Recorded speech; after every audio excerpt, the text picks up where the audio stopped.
E o presidente Lula, como a gente já destacou aqui, cogita a possibilidade de defender novas eleições na Venezuela para contornar a crise no país. A hipótese foi discutida durante uma reunião ministerial na semana passada em Brasília, e quem analisa conosco aqui esse assunto é o cientista político Cristiano Noronha, vice-presidente da consultoria Arco Advice. Tudo bem, Cristiano? Mais uma vez, bem-vindo aqui à Jovem Pan. Boa noite.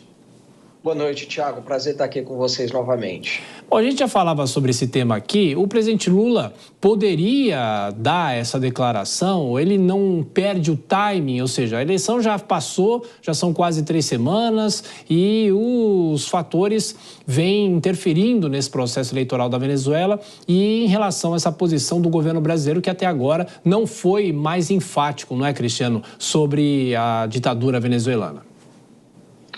Thiago, é uma solução, vamos dizer assim, bastante improvisada, né, que se coloca diante do visível problema lá, bastante evidente problema no processo eleitoral da Venezuela. Então, a decisão, a sugestão do presidente Lula de propor essa nova eleição, primeiro o governo brasileiro pediu, num tom, eu acho que bastante cauteloso, verdade, pediu as atas eleitorais, né, e acabou não tendo acesso, não foi divulgado isso até agora, elas não aparecem, aí passa a defender uma segunda eleição com os dois opositores. Ora, se Nicolás Maduro disse ser candidato conforme o TSE, vamos dizer assim, eleitoral venezuelano, né? Ele não teria que aceitar uma segunda eleição. Agora, se ele está fazendo isso, sem dúvida, é porque ele não tem essa documentação para comprovar e acaba sendo uma solução, vamos dizer assim, bastante improvisada. Então, vale dizer que nesse momento também a Venezuela está discutindo regras com relação a restrições de mídias sociais no país, justamente tentando controlar hoje, talvez, as informações que elas circulam que não tenham tanto controle assim do governo venezuelano. Então, mais uma forma de restringir o acesso da população à informação. Thiago. Será que o presidente Lula calcula algum tipo de risco ao adotar essa possibilidade de falar sobre novas eleições na Venezuela? Ou seja, é protelar um posicionamento mais enfático, como a gente vinha falando? Diante da pressão que está tendo da comunidade internacional, do próprio povo venezuelano, né,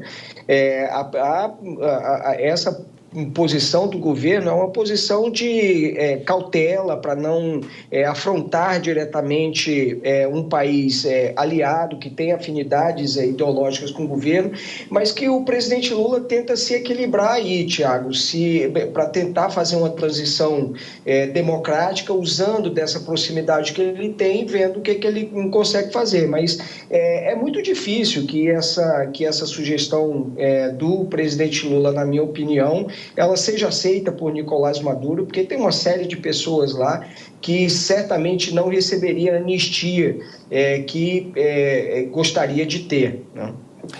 Dora Kramer, a pergunta agora para o Cristiano Noronha. Dora. Boa noite, Cristiano.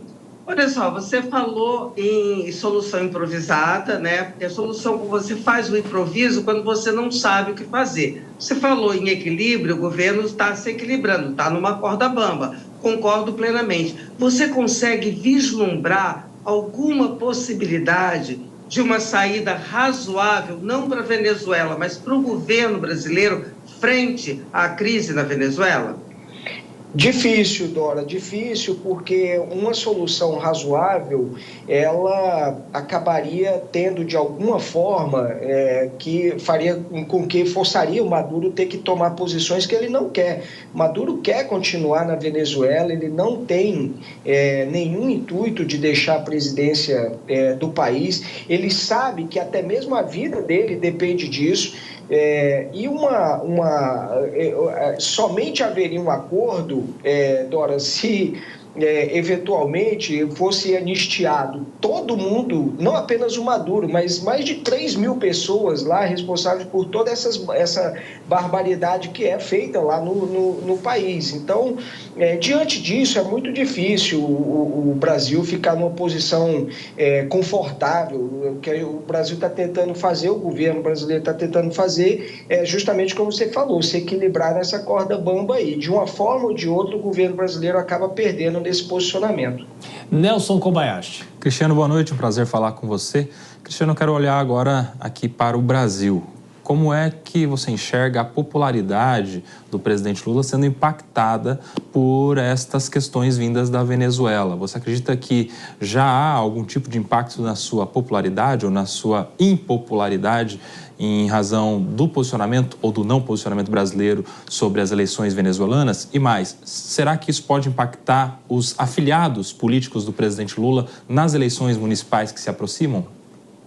Kobayashi, logo depois do resultado, onde essa eleição ela teve ampla repercussão, a gente percebeu em alguns monitoramentos que são feitos de forma bastante sistemática uma queda na popularidade do presidente Lula, sim. Logo depois do processo eleitoral, com os posicionamentos, com as notícias que traziam de lá. Mas o que a gente percebe também é que nos últimos dias isso acabou se invertendo novamente, ou seja, as pessoas vão caindo no esquecimento, né? Porque esse tipo de notícia, ela no primeiro momento acaba sendo bastante explorada nas mídias sociais, isso acaba repercutindo na popularidade do presidente, mas aí de repente as notícias são substituídas por outras, né? Então é um impacto que a gente já verificou, mas que ele começa a ser revertido agora.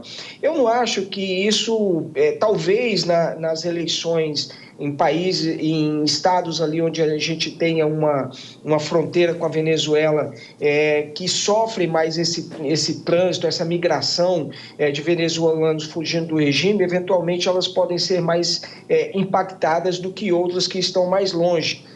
Por exemplo, né? Então, acho que o impacto ele é reduzido, não é um impacto amplo, vale dizer que as eleições municipais, os temas locais pesam muito mais. Cientista político Cristiano Noronha, vice-presidente da consultoria Arco Advice. Mais uma vez, Cristiano, obrigado pela sua atenção, pela sua gentileza e bom descanso. Até a próxima. Até a próxima, obrigado.